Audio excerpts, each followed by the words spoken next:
The Frank G. Zarb School of Business and WRHU-FM Radio Hofstra University invite you inside the Z-Suite. Hello, I'm Janet Lenihan, Dean of the Frank G. Zarb School of Business at Hofstra University.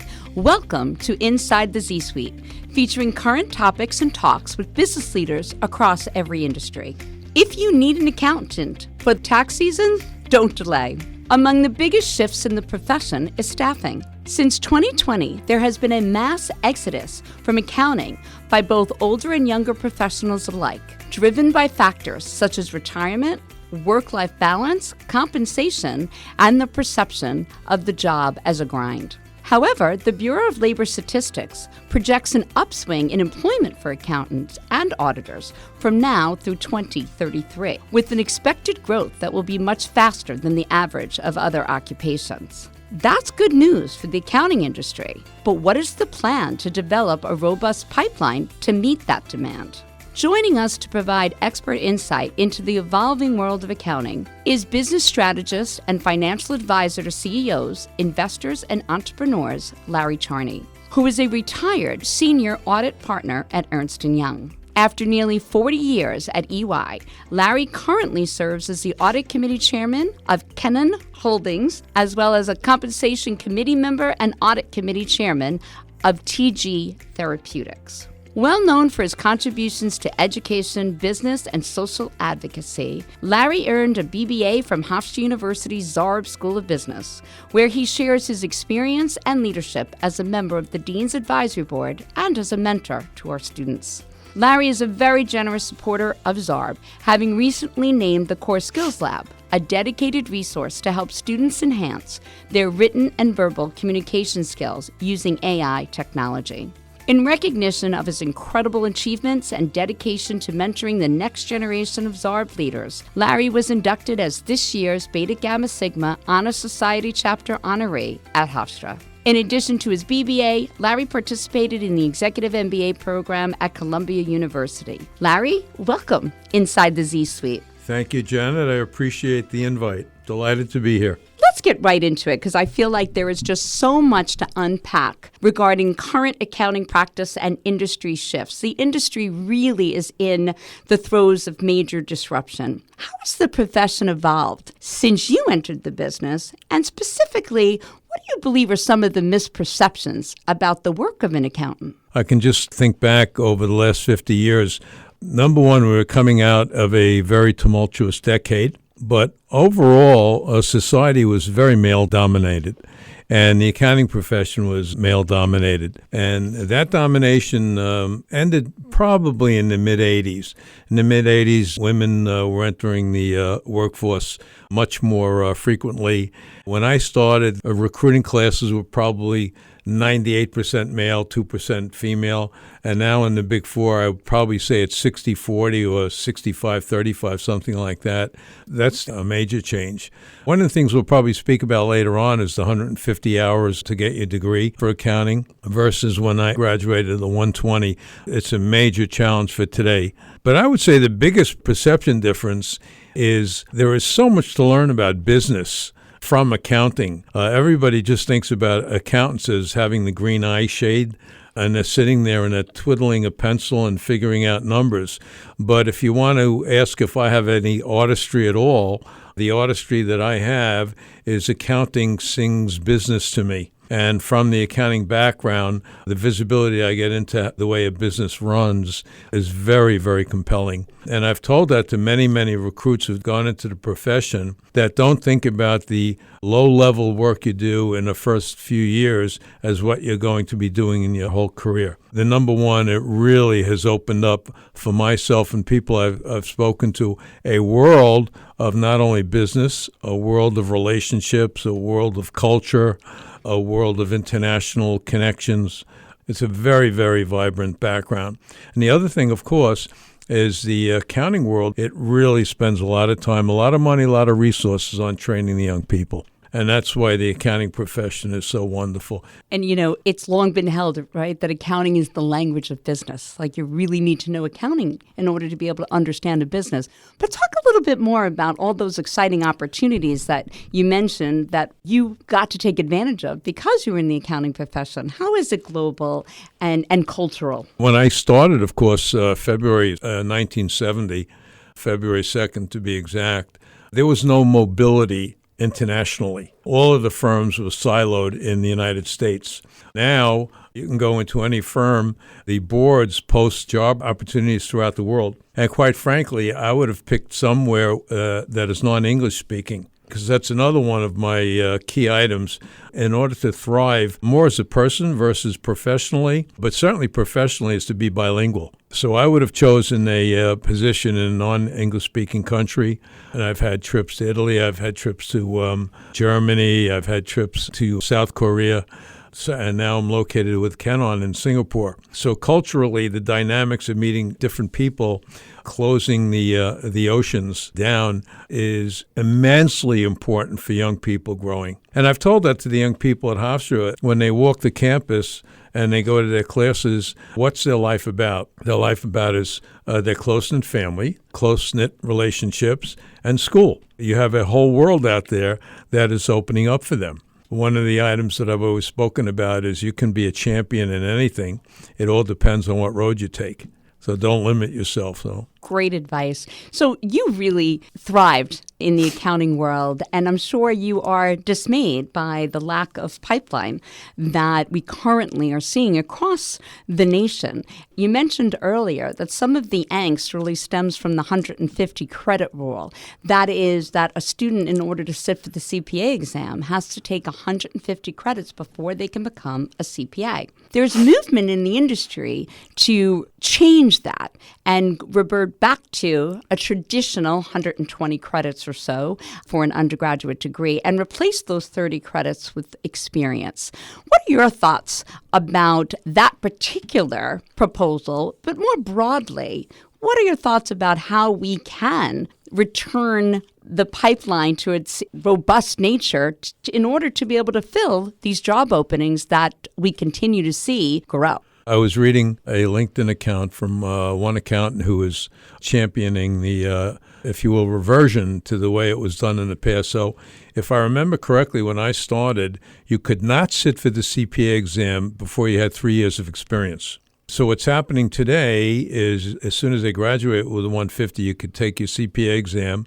But then that gets into what I call building self-equity. And what I mean by that is there's too much changing jobs today. When I started, you probably had 1, maybe 2 jobs by the age of 30. Today, the young people have 5, 6, whatever. So building self-equity is, I believe you should stay at one organization for more than 1, 2, or 3 years to really build your professional skill set. And once you get to that professional skill set, I think then you're well on your way to advancement. So I would like to see it go back to the 120. Economically, look what's happening economically. Not only are the young students having to pay for another 30 credits, and remember, John, I've spoken to this about when I started in 1965, it was $23 a credit. So soup to nuts for the year was $1,000, books, everything. So the cost of the education, now you take the cost of the education and now add to that the salary that you would get working. So you're talking well over $100,000 economically per student. The other thing, of course, which I don't have an answer for because I'm not a social expert as far as the decreasing birth rate. So when you have a decreasing birth rate and you're making education more expensive, it just puts a lot of economic stress on families. My father was a blue-collar worker. I'm one of 6 children. He paid for all of us without any loans. But I do remember after the 12 or 15 years of us going to college, he was wearing the same clothing as my mother was. So economics are something that always has to be in the forefront. So I would go back to the old model. 2 reasons, as I said. Number 1, economically. Number 2, go back to that model. Wait maybe not 3 years, but 2 years to get your auditing experience before you could sit for the exam. And that will change it back. It'll help economically. It'll help culturally to get into the work field. Now, one of the items, Janet, that I'm delighted in your leadership and the school's leadership, when I graduated accounting, I really didn't have a connection to the day-to-day workings of what you do. I knew the accounting courses. I had my intermediate accounting, advanced accounting, cost accounting, but I had no understanding of how that connects to the day-to-day job position as an accountant in a public accounting firm. And today, it's completely different. The kids are much more connected. They're well connected. They really understand, and they get visibility early on. As we talked about with the young students here calling me and asking me questions. So I would go back to the old model. I think economically, because as you know, costs are never going down. I'd rather get the students working and let them generate. And number two, they're now building their interpersonal skills and much more. It's a whole different change when you go from university to the business world or the general world. So true. And, one of the things that, in addition to just the opportunity cost, right, that occurs when you have to stay for 150 credits, it's also what's the ROI on that? Because the 30 additional credits can be in anything. It doesn't even have to be in accounting. And so some argue that by replacing those 30 credits with experience where students are back working, and now there'll be graduates, right? There'll be alumni, but back working in accounting offices under accountants, they will actually be able to hone their accounting skills much further and faster to be better prepared for the CPA. Absolutely. And, I haven't thought about this deeply, but I was a very marginal student. I didn't really start to love learning. And that's what life is all about, learning and curiosity. So if I could leave your students with one word, it's all about curiosity. Curiosity to learn, curiosity to expand, curiosity to meet. And I didn't have it. The light bulb didn't go on until I really started working when I was 23. I was very happy to get my B's and my B pluses and my C pluses and things like that. And I really didn't have that aspiration to learn. I grew up in a home that didn't have many discussions with facts. It was the discussions were all about the day-to-day living. So I love having discussions on facts. Now, one of the things I would advocate for any student going into any profession is to take philosophy or logic courses. Because inherently, if you think about, growing up in a family, that's something that we don't talk about. We don't talk about logic. We don't talk about rationale. We don't talk about, how we make arguments and things like that. It's true. In my house, we just talked about who was going to get the last helping of mashed potatoes. So mashed potatoes or sugar wafers in my house. My brother used to, hide the sugar wafers. But so that's really interesting. And of course, when you start working in the business world, where you come out of your silo, if you will. And I love walking the campus. The campus is expanded, and it's beautiful also. The beautification is wonderful to walk on the campus. But I see the young people in their minds, all they want to do is really learn and get ahead. And I think that's something very important because you really don't learn how to have a discussion early on in your life. It takes a while. And that's something I had to learn in business also, how to speak to people, et cetera, and how to present an argument. And the first thing one mentor said to me is, when you disagree with somebody, don't say you disagree, because that may be a personal attack. What you do is say, I'm not there yet in your position. Please give me A, B, C, and D. Great mentoring. So it's the same thing because we just don't have that background. So logic, philosophy, and they work great with accounting, finance, investment banking, however it is. So Larry, two questions I want to follow up on. One of them, of course, is the importance of communication skills. And you always talk about that when you're with our students. And in fact, you're supportive of our Core Skills Lab. And we named it the Core Skills Lab because even though many think of it as soft skills, communications, right, presentation skills, the art of negotiation, persuasion, really it's core to our students' future success.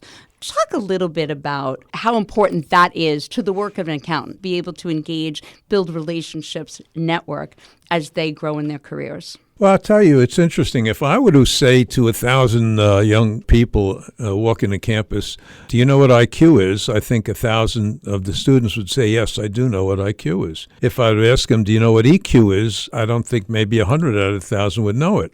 EQ, emotional intelligence, is equal to, if not more superior, to IQ. And that's the real importance of what I just said before about not making a statement where it could be deemed to be a personal attack. You don't believe it's personal. You're not trying to make it personal, but it is in fact that. So the most important thing, besides your intellectual processing and research and understanding any of the accounting, the finance, whatever you're in, you must understand people. You must understand the buttons. Now, one of the reasons why I was probably successful in that item earlier is being one of 6 children. One of 6 children, you get the banging in the head, you get the running around. You learn 2 things. You learn what you need to do to get attention, and you learn the only way to get attention is everybody's buttons. So I'll use that in the analogy in business or any relationship in life, is you really have to know somebody else's, how they think. I'll end this one question you had with me, Janet, is saying there's nothing more wonderful than a human being showing interest in another human being. And that's what it's about. That has nothing to do with an intellectual response on a question. No, that's all emotional intelligence. Yeah, 100%. so when somebody says something and you show interest, then you're home free. Yeah. So. Yeah, absolutely. I love that you're mentioning the importance of studying philosophy and logic. And as you know, at our university, liberal arts is core to what we believe in. And I think now more than ever, critical thinking is so important for the student skill set, especially as AI continues to emerge and develop. And so I'd love to get your thoughts on how is AI going to change the accounting profession? Do you think it'll be for the better or for the worse? I will start by saying that every generation, so now I'm a grandfather, I think every generation, every grandfather would say that, oh my God, how is this next generation going to survive? They don't know anything. They're walking around, they don't have a clue. I'm smiling now, Janet, in the studio, because that's probably what my grandfather said and my father, etc. But what I would say is I do have a question with respect to not AI, certainly, but also the technology that the young people have. So I grew up studying from the Encyclopedia Britannicus. Now you go on any iPhone and you pull up Wikipedia and you can find anything. You go into the research centers which you and I walked around and you could pick up anything. You just put your fingers on the keypad and you're picking it up. And I don't know what's going to be in the future, Janet, but I do have a challenge in my mind whether the critical thinking, subjective thinking is going to be as relevant as it is for my generation. So I could give you example after example after example in accounting, auditing, finance with respect to somebody checking the box and doing everything right, but subjectively they miss the whole boat. So that's up in the air because critical thinking, subjective thinking is really important in my mind, complete the peel backing of the onion. Anybody can peel the top layer, the second layer, but in order to really have depth, to really get an answer or even multiple answers, you have to peel back those layers. And I'll give you an example. I had a visiting professor in mathematics. We had 25 students. And like I told you, I wasn't a good student, but somewhere along the line, this mathematics and the professor really lit a light bulb for me. Out of the 25, 23 maybe just got D's. 1 got a C, and I was given an A. The professor wrote, "This is not the answer that I had, but your logic was perfect." And that's probably opened the bell with me with logic and philosophy and things of that. And it was very helpful for me to start having dialogue, friends, associates, as far as, I have your answer, Janet, but I'm not there yet. So please give me, I need this, I need that, I need this. And I've always thought about that since a young person. Have I peeled back the onion far enough? So in your role now on so many different corporate boards in biotech and certainly in Kenan and in Singapore, what's the conversation around the board table around AI and critical thinking? Will it replace jobs, or is it that AI won't replace your job, but a person who knows how to use AI will replace your job? In other words, what's the C-suite thinking about? We certainly agree with you. I think human nature is always evolving. So if you think about in the 40s, 50s, and 60s, the U.S. was very much a manufacturing country. Now, not nearly so. but we haven't lost jobs. We're making jobs because we continue to innovate. And make no mistake, America, in my view, in my experience, is still the number one innovator in the world. So I think AI is here, certainly, but we're going to have the people, we're going to have those critical thinking people running the AI. I'm not so worried about the theft, if you will, of information or theft of likenesses. Certainly we have to manage it and control it, but I'm really excited.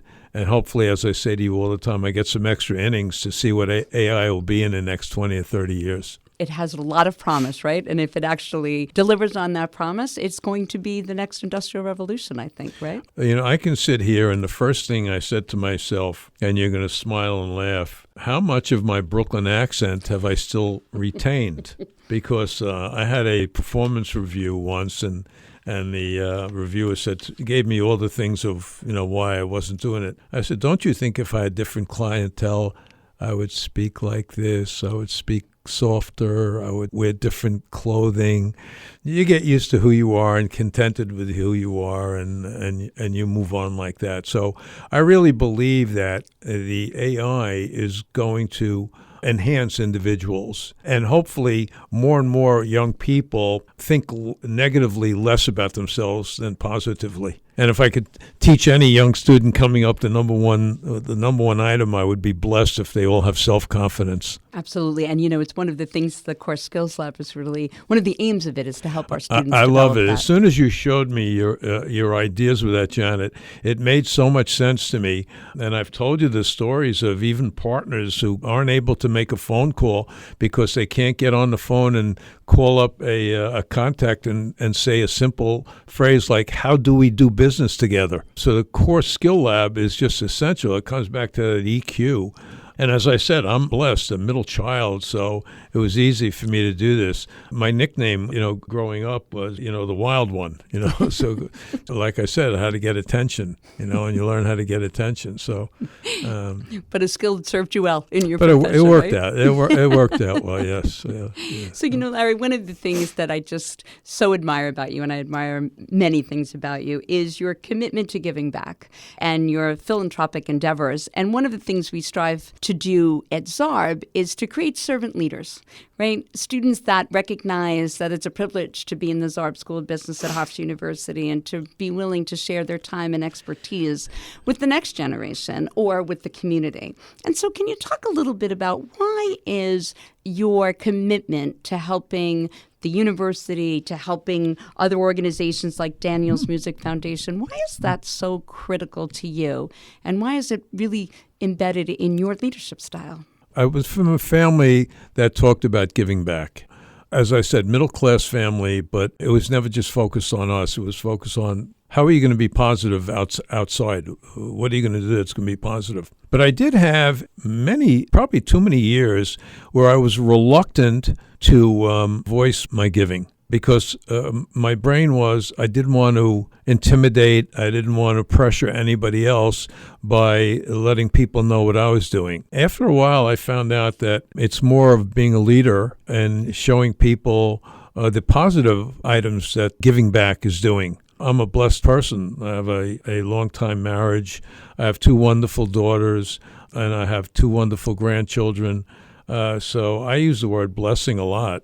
And I look back, I had really 2 nice parents, 2 really good parents who did the best they could do. Our family, myself and my siblings, we were the first ones to go to university. So it's giving back, but I also, as I said a few minutes ago, I'm curious. And I want to stay curious. So that's why I'm involved. I love learning. I love meeting new people. And, they're all the same faces, with different names, right?